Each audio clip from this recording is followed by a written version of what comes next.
Gilas Pilipinas head coach Tim Cone handang suportahan si Kai Sotto patungo sa kanyang NBA dream. Posible kayang kausapin ang Pinoy champ coach ng Miami Heat para kay Kai? Yan ang ating mga pag-uusapan para sa video natin ito.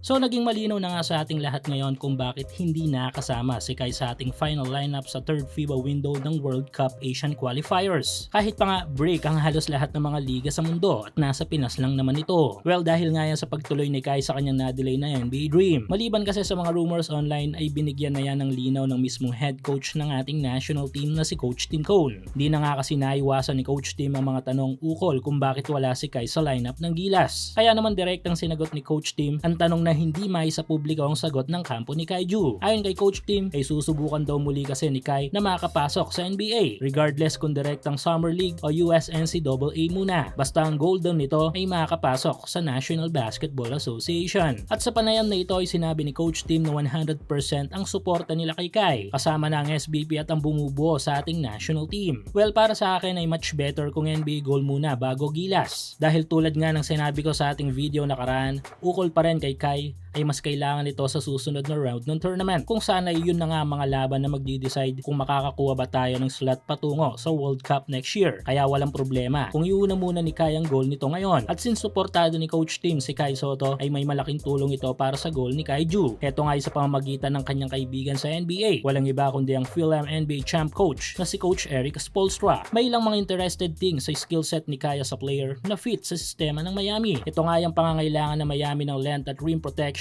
sa front court, bagay na kayang ibigay ni Kai Ju sa kanila. Pasok din si Kai sa hit culture, kung saan ay gustong-gusto ng pamunuan ng mga player na gusto talagang may develop ang kanilang potential. Sa madaling salita, kung bibigyan ng pagkakataon ng laki, depensa at potential ni Kai, ay mga katangiang karaniwang hinahanap ng Miami Heat sa kanilang mga proyekto at mga role players.